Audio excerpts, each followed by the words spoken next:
Well, good afternoon, ladies and gentlemen. My name's Murray Duckworth, and I'm one of the committee members of MHHV, and we are now in the last quarter. We're in the grand final, and I'd like to welcome our second last speaker for today to present on the topic of titled Australian Submarines in the Cold War, a Force Multiplier for the West. And I'd like to introduce Dr. Tom Lewis, OAM, today, who is a former Naval Intelligence Analyst, and he tells me that he's been let out of the Green Door, the Intelligence Green Door, to speak today to us. And anyone in intelligence will know what the Green Door is. Tom has published widely as a military historian over the last 30 years. His recent books include The Truth of War, which is up the back, an analysis of the reality of battlefield operations, Bombers North, a history of the multi-nation operations out of Australia in World War II, and the sinking of HMAS Sydney. Now, normally I wouldn't do this, but I'm going to give a bit of a plug for Tom's books, and they are up the back for sale, so please avail yourselves.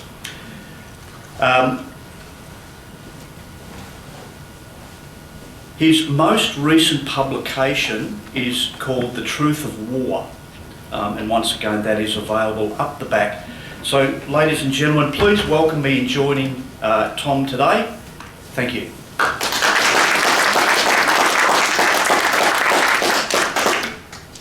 So the reference to behind the green door is, if you're in Navy intelligence, that's sort of where you work, and on ships. It's sort of code for we don't actually do anything much behind the green door, but we can't tell you about it. Anyway, down the bottom you see that this is drawn from open source material, obviously. But when I was asked if I was interested in presenting this paper, I sort of had ruminations, because you work in the area, you get exposed to it, and I don't particularly want to have a few unpleasant interviews. So hence I wrote it backwards. I wrote the paper first, and every paragraph has a source footnote, so I've got an excuse later on. Anyway, we'll see if it works. So I'll go very fast and I'll talk to the slides. I don't know whether this audience is expert in submarines, so I'm presuming that they are reasonably good. So apologies if I go too fast, but I'm presuming a reasonable level of knowledge in the room. But anyway, we started off in Australia with 2 submarines in World War I, and we lost both of them. One sunk off New Guinea still, with its 36 crew inside, and the other one made its way into the Dardanelles, where it was allowed to run amok, and properly did so, and eventually was abandoned with a scuttling operation by Lieutenant Commander Stoker, and he and his crew spent the rest of the war as POWs. So fairly sort of interesting result for our first days in submarining. Having been encouraged that way, we went on to post-war World War I, and a couple of sort of fairly disastrous operations. It's sort of rather odd that we're just down the road or up the road from the Sandringham Yacht Club, which is where the J7 was sunk as a breakwater. And if you ask permission at the yacht club, you can actually walk out there today, and there's a bit of strong light, but it's up the top there, that rust-covered mass, and it's just around the corner from the wreck of the Cerberus. Don't get me started on what should be happening there, but there's a bit of a close-up. It's rather odd when you walk out there and you see this huge 100-metre submarine. So go and check it out if you haven't. It's a really weird sort of idea that it ended up there. But both of those 2 classes of submarines didn't work for various reasons. Obsolescence, costs driven by the Great Depression, and so on. And there ended our submarining days, because we weren't submariners in World War II, with the exception of the Dutch K9, which was given to us and should have been used as an exercise boat by Admiral Muirhead Gould, long may his name not be remembered, who didn't use it as a trainee rabbit for the anti-submarine measures in Sydney Harbour, and that let the midget submarines in. Anyway, so World War II, great revolution in naval thinking. And there you see the epitome of naval power in the side of, part of the side of one of the battleships of the Royal Navy. And she's clustered with anti-aircraft guns and very comprehensive firepower, and of course armoured. By the end of the war, this sort of idea was taking over instead, so the battleship was giving way to the aircraft carrier, and that was the new capital ship, if you like, of the sea. However, it was the dawning of the age of submarines. And if you have a look at those grim numbers there,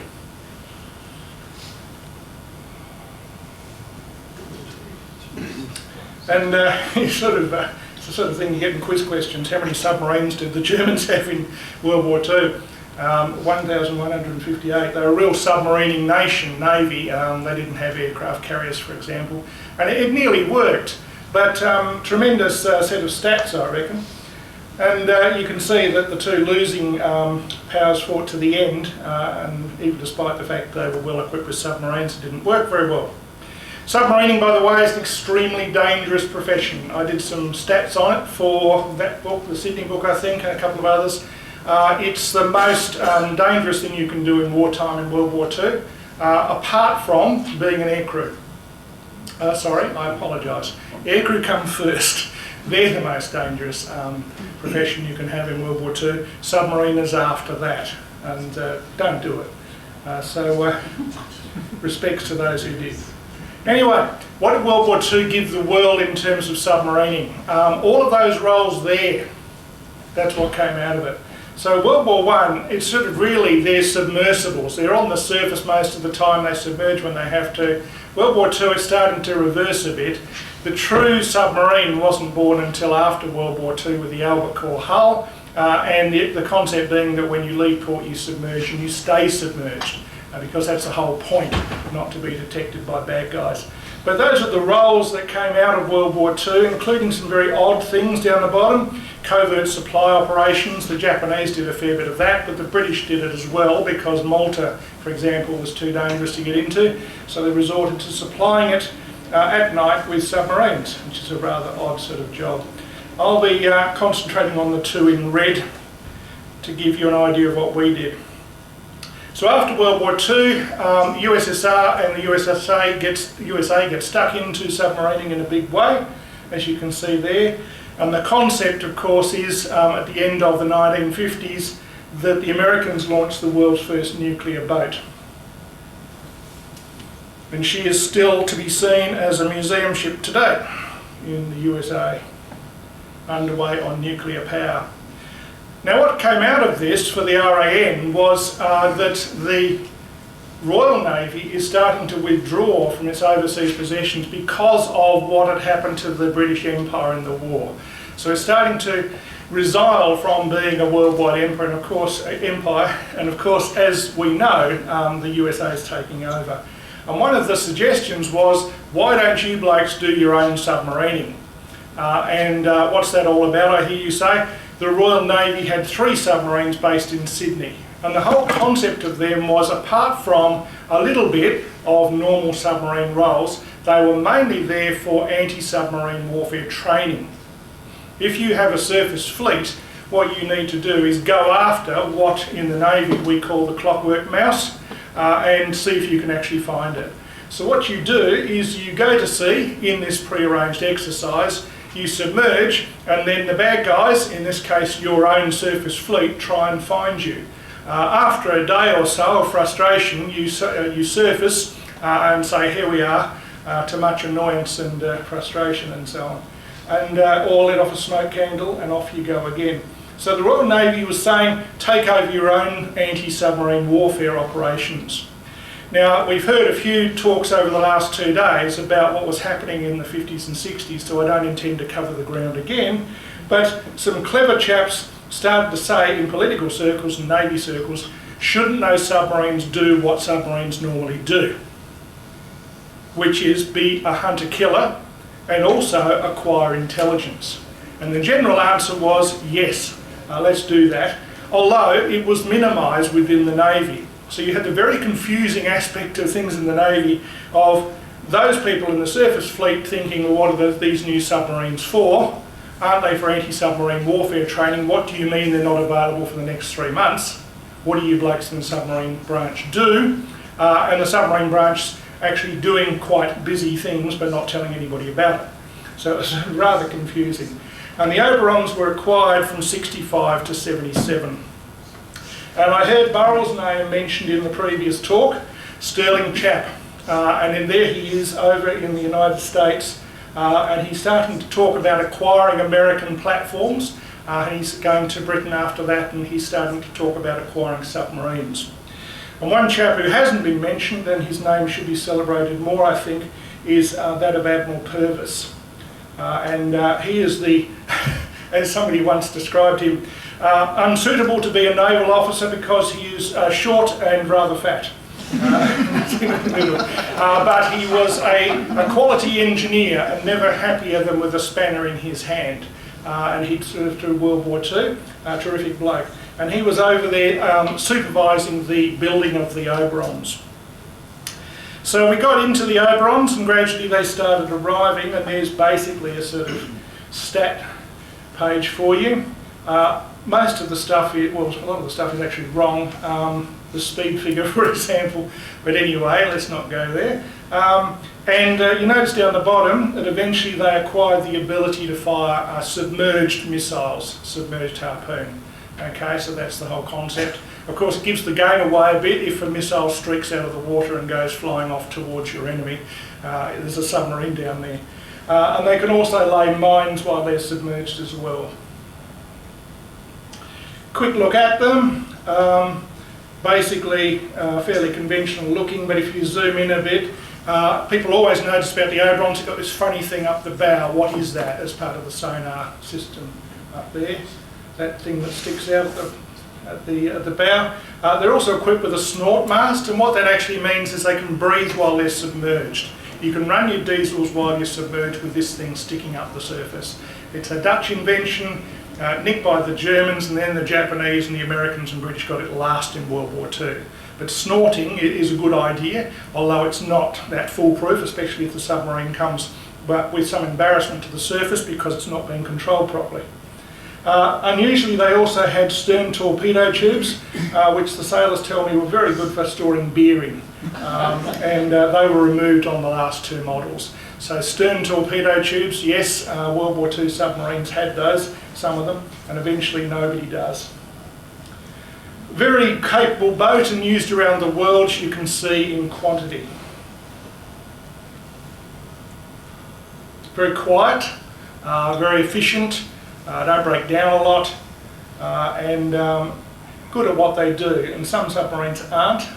They have embarrassing performance characteristics. These are not them.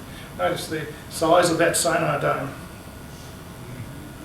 So what do submarines do in terms of intelligence gathering? And here's a quotation, so they can't blame it on me, from a bloke who commanded Oberon and Collins.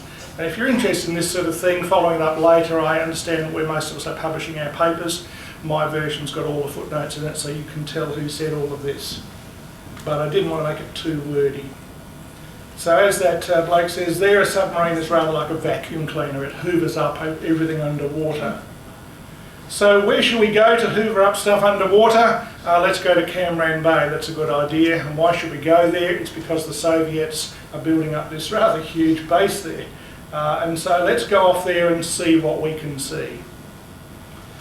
And so we get deeper and deeper into this concept of, well, what's the whole point? What do you actually want to see and what do you want to hear?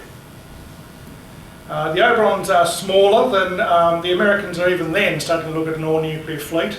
Smaller boats are better at getting in closer inshore because it's shallow and so on. So here's what they call an underwater look, and these are quotations from the bloke who was driving the boat at the time. An underwater look is what it's called.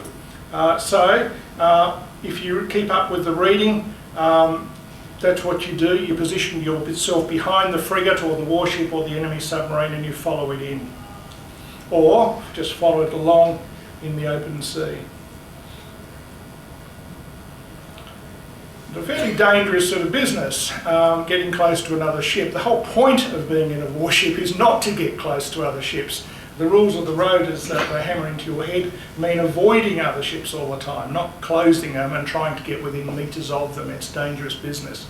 Ships don't have brakes, is one thing they drum into your head early on.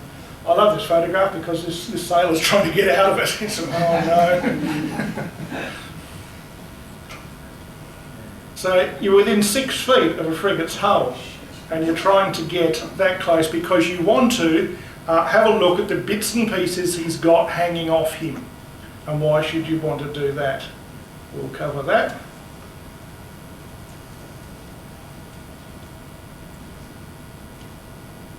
So you're using cameras and you're using hydrophones. And this is a reversal of the normal thinking of being a hunter-killer submarine driver. You're killing the enemy. You don't want to kill the enemy.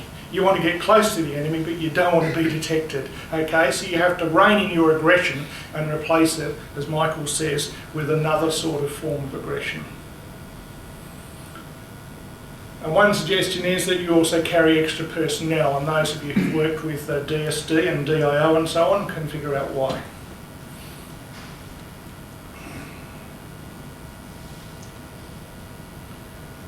And if you've seen the submarine movies, you realise that a lot of the time it's starting to look like that. The Oberons are a cross between the two. That's a World War II submarine in Hawaii that I photographed 2 days ago. The USS Bowfin, I was inside her doing some research. And that's a World War II technology, but now being replaced with computers. The Oberons are sort of halfway in between. So what are you actually doing? You're using your passive sonar to hear the enemy, or sorry, to hear the target. Okay, and there's a sort of complicated diagram about that. So passive sonar, you listen, okay? You don't send out anything with your sonar, you listen. The other form is active sonar, you send out a ping if you like. And if you've seen Hunt for the Red October, just give me one ping, Vasily. Submarines never ping, okay? They never radiate. Because if you do, it's a large flag saying, hello, there's a submarine here, and would you like to drop something explosive on me, please? And the whole point is not to be seen. So, briefly, this is how you look. You have various types of sonar array around the boat. They're all different. They're microphones placed all over the boat. There's 21 of them on a couple of boats that I know of. Some of them are what they call towed arrays through this sort of thing. And others are up the bow.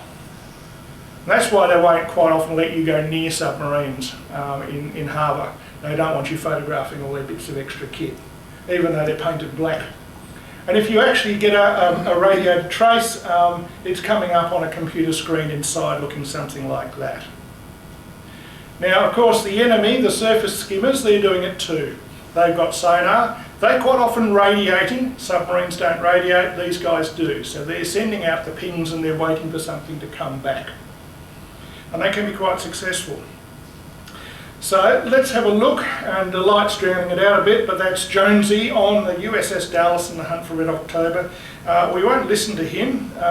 Actually, I think because of the lights we won't listen to him either. That's a Royal Australian Navy sonar operator telling us how exciting it is to work for the Navy. It's a recruiting thing, but let's skip that. Oh no, yep. And we'll go on to the next one. So what are the things that you hear made up of? All of these things here. And they get made into what's called an acoustic signature. And if you go down to NARA, and I sincerely recommend you don't, go to HMAS Albatross instead, and they have a sonar analysis centre there, which they don't talk about much. But that's what a lot of the things they're interested in are, all of these things here. And if we actually listen here, so let's jump. These are underwater noises from ships as heard by a submarine. That's what they call scatter, that noise there, it's just the ocean. This is the recorded signature coming up.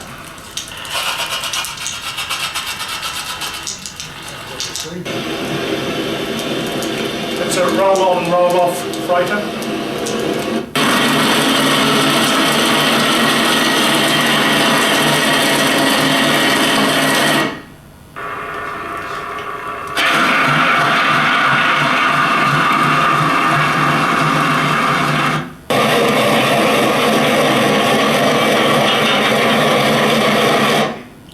So you get the idea, right?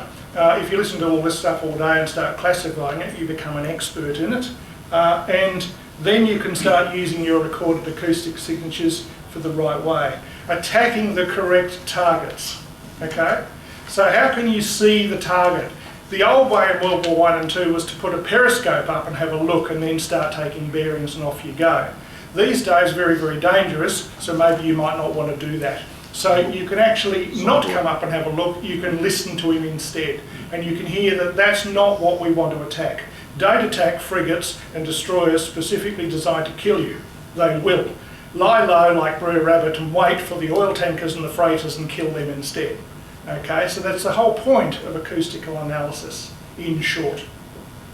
And then you can use things like this, drop them in the sea, and they'll help you do it. That's actually a torpedo, if you like. It sits on the bottom of the sea, and when its acoustic signature library matches a target, off it goes by itself and kills you.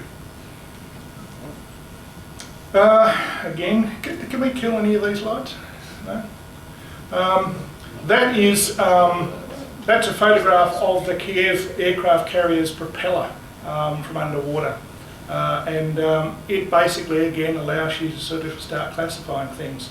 So, why would you want to collect photographs of stuff underwater? It's the same reason as the Australia 2 keel was hidden from the bad guys, the Americans, when the America's Cup was on, because it's got an advantage. Okay, the winged keel, that's actually taken in the Perth West Australian Maritime Museum, it had an advantage. If the other people see it, they reverse engineer it and they start making one too. So you don't want to show them what you've got. Hence the idea, yeah? You go in and have a look at their kit and see what they've got. So there's an Aquila class Soviet screw on a submarine. They were fairly radical when they came out. And here is a Virginia class pump jet. The Virginia class is what we're chasing. And that's got a shroud around it because they don't want you to see what they've got. Okay? And of course, periscopes allow you to also see the conventional stuff. The conventional attack of a periscope carrying submarine is still around, and it's still practiced for in what's called the perisher course, which is the only course you ever take to command a submarine. You get to do it once. If you fail, you never do it again, you go out of submarines. Okay? So this is the sort of stuff you practice in peacetime. And of course, in peacetime, you're also collecting, as they say. So you're collecting all sorts of stuff. And here's a few examples of periscope photography in peacetime. But you're also practicing for wartime.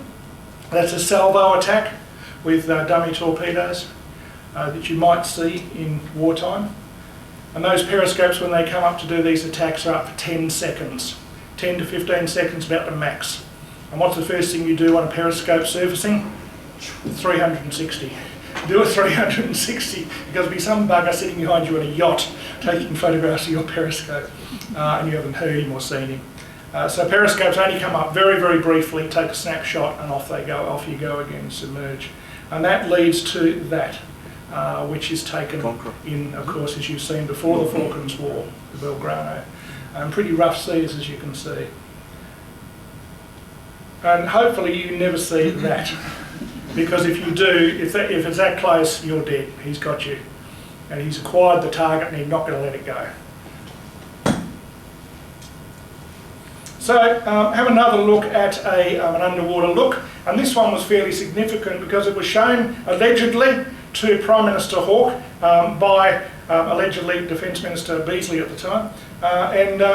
He actually showed Prime Minister Hawke what one of our submarines had acquired. And Hawke realised how useful it was going to be.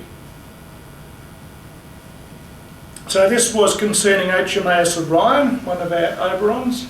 And there you go, down the left there is the narrative, if you like. And this is what we were following, this thing here. It's a small nuclear. The Indians have got these now.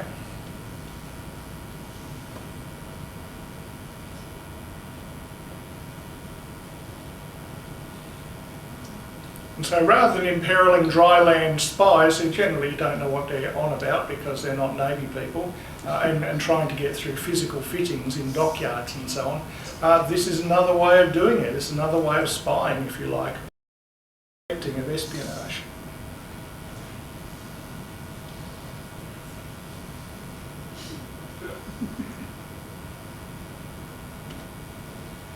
And of course, as we've been saying over the weekend, if you want to be an ally, then you have to act like an ally. If the Australians can get in and do this sort of collection with their Oberons and then share it with the Americans, that is leverage for us to get more favours out of the Americans, yes? So a small six-boat fleet is a force multiplier for us and, of course, the West. And allegedly this is what happened with Hawke, and he asked a lot of those things. And he had a bit of a blue with Admiral Hudson at the time, who said it was too dangerous apparently, and Hawke overruled him and said we're going to keep doing it. Now just moving on, covert swimmer teams are something that we allegedly use in Western submarines, and they also can swim out of submarines while they're submerged, which is the whole point, and get inside various places and do various things. And it can be extremely dangerous. And I'll give you an example. What do you think a Navy who you're on slightly doubtful terms do if they find a covert swimmer near their ship? They do that. Drop a grenade on him. It's the usual practice. Being a scuba dive master myself, I can tell you now that that is the end for you. If you had a grenade go off within, say, 10 metres, it will blow both your eardrums out and you will collapse to the seabed. He never was found again. Allegedly was part of the Thunderball script writing in the James Bond movie, but Commander Buster Crabbe was never seen again after that particular operation. Well, was he? A body was found minus head and hands. Was it him? There was various sort of interesting aspects that brought in his girlfriend. Could she identify him and so on? Look it up. You just remember the name Buster Crabbe. That was his nickname. Very interesting bloke. But that was a one-way mission. So how many one-way missions like this do you get in the Cold War? You can start doing a little bit of reading. Because it is dangerous. And in fact the Kursk loss was alleged by the Soviets to be down to a British submarine attacking it. After about a day or so the Soviets changed their mind and still didn't manage to rescue their own boys, and they all died, as we know. Very sad. So finishing up in a couple of minutes, but just running you through the dangers that we face when we're doing submarine operations like this. Not only things like anti-submarine missiles, that was an Australian invention, a great thing. It's sort of common thinking that submarines attack other submarines. They would if they could, but most of the time they can't, so they shan't. You can't find the bugger. So there's only one submarine in history to ever sink another submarine while submerged, although it has happened on the surface quite a bit, dating back to World War I. So that's sort of an aspect of it. You can get attacked by another boat because when you're on the surface you're acting rather like a ship, aren't you? Okay, so what's the number one message from that? Don't be on the surface, and they don't. Submarines don't surface these days, and from 1943 onwards they were starting to find out the hard way what happens if you do. Or if you attack the wrong type of warship, and that's the submarine that lies outside Darwin that I wrote a book on. She's still there with her 80 men inside her between Darwin and Bathurst Island, having been silly enough to attack HMAS Deloraine, a corvette specifically equipped to kill submarines. So this is the sort of thing you start getting coming out in World War II, and these days modern surface warships are geared up very thoroughly to attack and kill submarines with this sort of gear.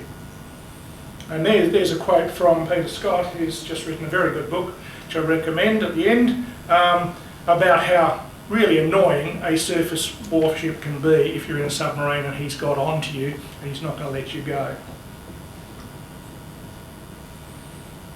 So the submariners like to think they're very silent, but yeah, the people up above are always trying to get an edge on you, and that's the way it is in warfare, isn't it? The real enemies of submarines, however, are aircraft, and there's me going on board at Orion to chase submarines around the Barents Sea. Where was it? Somewhere north. And dropping sonar buoys on things like that, and we're using dipping sonar from helicopters, is then followed up by a torpedo, a homing torpedo, or a depth charge. And in the Cold War, we had nuclear depth charges invented, although we've never used one in combat. And that's actually a photograph of a submarine at 150 feet, would you believe, in the Mediterranean. You can see them from aircraft visually. If you can see them, you can target them. So you don't have to do it with electronics, but you can only really do it in good conditions, and the Med's very good for that sort of stuff. At the moment I'm researching a Japanese submarine that I think is off Coffs Harbour, and that's the cover artwork. It's going to be submarine number 5 around Australia that we've sunk. 3 midgets, one off Darwin and this one, sunk off Coffs Harbour by the RAF. Good on them. And so I'm in the midst of researching that at the moment, and how to attack submarines from the air and how to defend yourself against air attack, which is the converse. And you can see there's fire going on between the two because the submarine couldn't dive and it defended itself with its anti-aircraft gun. So that's very interesting at the moment for me. The Oberons went through a weapons update program, lots of complicated acronyms there, but as I referred to before, the main one was the Harpoon. The ability to fire a cruise missile while submerged, really great. And if you can use it with Tomahawk, even better. So finishing up with Peter Scott and his running deep, and also talking about the Australians who intelligence gathered in other boats. So we've actually posted people to RN boats and USN boats, allegedly, and they've allegedly taken part in intelligence gathering runs. Allegedly. And there's Peter White up the back there in his younger days. And eventually, a lot of this was a push for a medal, that if you do this sort of stuff, even in peacetime, the Cold War can turn hot for you if you're in a submarine. You should be awarded with the AASM. And eventually it was turned down for those reasons there. I disagree with that. I think they should have been given the AASM. So recommended reading and viewing, some really great books I think, including that one which has just come out from one of the Australians, and Michael White's 4 centimetre thick History of Australian Submarines. And the 2 seminal submarine movies, I suppose, Hunt for Red October is rather silly, but it's great fun. And what happened to the Oberons? A Tama hung around down here, down the road, near Sandringham Yacht Club, and she was going to become a museum, and it never happened. But 3 out of the Oberon 6 have been saved as museum ships. One, to the great surprise of motorists as they're driving down the highway and see a submarine on dry land. This one here, which is in the West Australian Maritime Museum, if you're over in Perth, and she's up on dry land most of the time, although that was taken in refit. And this one here, which is in the water in Sydney. So that brings me to the end of the Oberon class. Thanks for listening.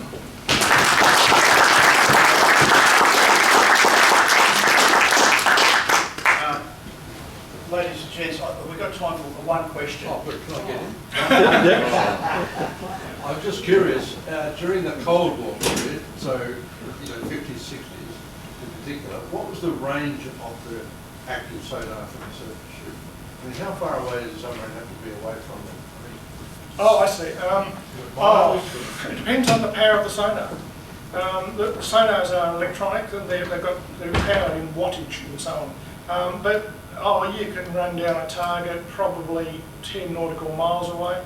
You can hear up to 40 nautical miles away quite easily.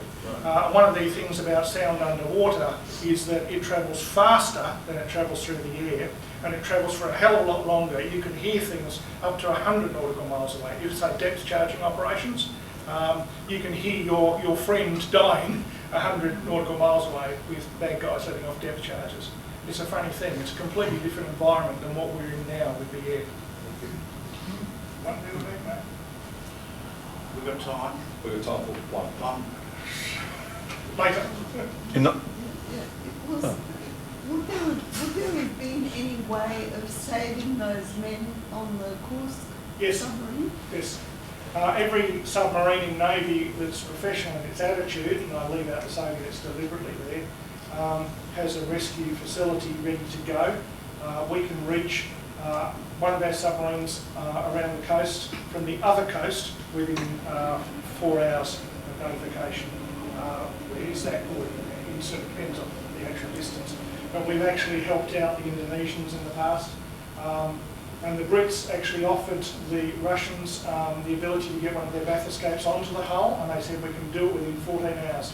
If you tell us now, we will lift off, within 3 hours, and we'll be there, and we'll be on that hull within 14 hours, and they'll still be alive. So they turned them down because they didn't want to imperil their military technology. Very sad indeed. Thank you. Thanks, Tom. Wow, what an enlightening presentation that was. And all I can say is thank God I'm not a submariner.